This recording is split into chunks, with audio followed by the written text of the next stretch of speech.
Gary's pleasure at beating everyone to the starting gate with new ideas may have been personally satisfying, but it was also risky.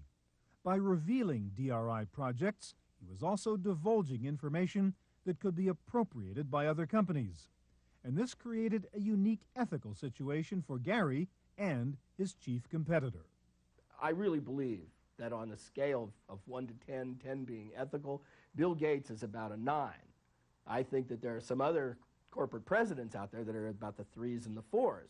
I don't want to be an apologist for Bill Gates, but I'm saying that Gary is just on a different scale. His ethics is a different scale.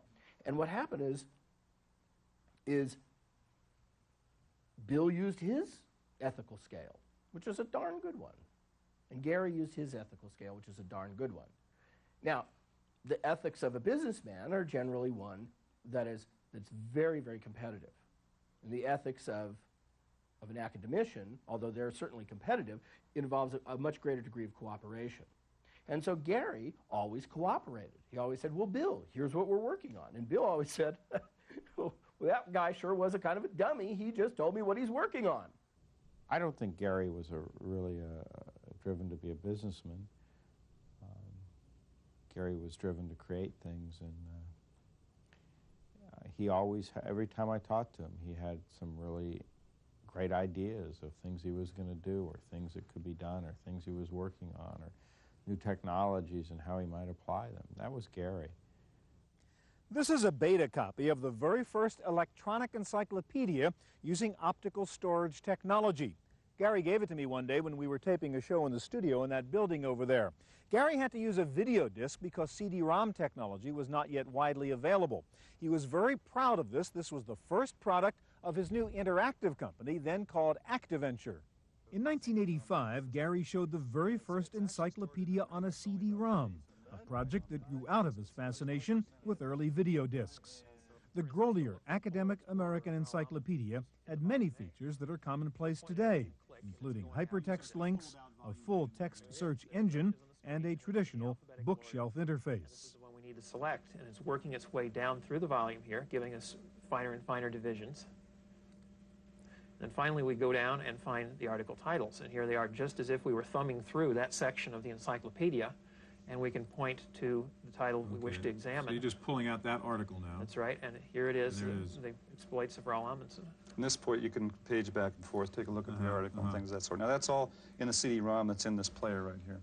And what's the amount of storage involved? How much? What's the this capacity? is 550 megabytes, 500 million bytes of information, enough to stretch 10 characters range from here to Denver. Gary's success also gave him time to pursue his love of life. He collected and raced sports cars. Experienced pilot, he owned several airplanes, and he never hesitated to fly to meetings across the state or across the country. I went out to visit Gary, and we arranged to meet in the airport in San Jose. When I got to the airport, he was flying his own private plane in, so I was meeting him in the terminal for private planes. I looked around the airport, no Gary. Or no, there wasn't anyone who looked like a software person wandering around this very small terminal. So I called the company and they said, oh, look for Gary. He'll have on cowboy boots and has a red beard. I knew I could find him then. And he still wasn't there, so I looked out the door, the window, and a plane came rolling up. And this fellow with a red beard leaned out the window and said, there aren't any parking places, hop in. Gary flew his potential investor to a restaurant near Sacramento and proceeded to describe the future of the PC industry. At that time, he was trying to explain what his business was, and I had lunch, and he basically took a paper and outlined the microcomputer industry to me. He explained how the operating system would ultimately control the industry, and how application software would run on top of it, and that an operating system company should support the applications companies but never have applications, which had turned out to be a fatal mistake, and one of the fatal mistakes for the company. Even as Gary's financial success allowed him to accumulate bigger and faster toys, his contemporaries remember him as a man who just enjoyed having fun. Gary had that ability to be innovative. And yet he was, on the other hand, had this amazing free spirit about him. Gary was certainly easy to talk into grabbing a six-pack of beer and going out to the lake and water ski. I mean, there was never a problem with that aspect of it either. He was a very, very unusual and remarkable individual. The early days of the microcomputer industry created an exciting atmosphere that attracted adventurous entrepreneurs. To the PC pioneers, working outside of the mainstream mainframe computer world made it more risky, but more satisfying.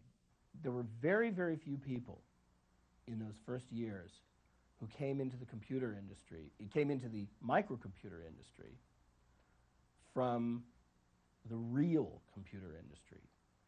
The attitude that pervaded Silicon Valley in 1980 was, when are the grown-ups going to come in here and make us stop? That was really what it felt like. Because we could do things that, we could do whatever we wanted. CP/M's role as the standard operating system for personal computers was not to last very long. When we come back, the battle between CP/M and MS-DOS and the true story of what happened with IBM and Bill Gates.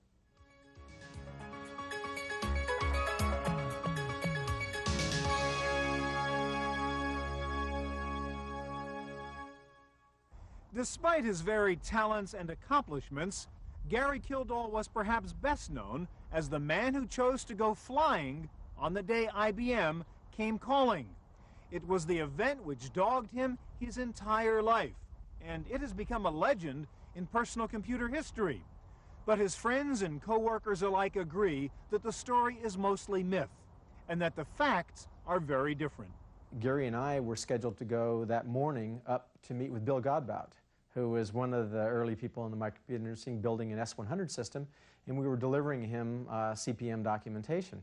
So Gary and I, as the story goes, were in fact flying. We flew up to the Bay Area, up to the Oakland airport, delivered the software to Bill, and flew back down and joined the IBM meeting. We were there for the meeting later in the afternoon. By that point in time, things had already gone a little bit wrong. IBM had come into the meeting. They had a what I would call a unidirectional non-disclosure agreement. The idea was that Digital Research was to agree that they had never met IBM and the meeting hadn't occurred, and yet everything that Digital Research disclosed to IBM was intended to be public domain. That was the way the agreement was structured. IBM also wanted to buy CP/M outright for a flat fee and rename it PC-DOS, terms that were unacceptable to DRI. IBM then approached Microsoft and tried to license its clone of CP/M called QDOS. When IBM discovered that it might be facing a copyright lawsuit, they returned to DRI and struck a deal. DRI agreed to let IBM sell both CP/M and Microsoft DOS side by side, and to let the market decide which was best. But the deck was stacked. I can only tell you that we were quite shocked to see that the price for PC-DOS was $40 and the price for CP/M 86 was $240. We were given no indication at all whatsoever until it was actually rolled out that they were going to do a 6-to-1 price difference. So in fact, IBM did let the market decide. It was pretty hard to imagine that somebody could justify buying CP/M 86, which had very similar functionality to PC-DOS, when there was a 6-to-1 price difference. Some industry people have pointed to this incident as a turning point in PC history, and the moment that guaranteed the demise of CP/M and the rise of MS-DOS. Others have pointed out that it somehow changed Gary professionally and personally. The frustration that I think more and more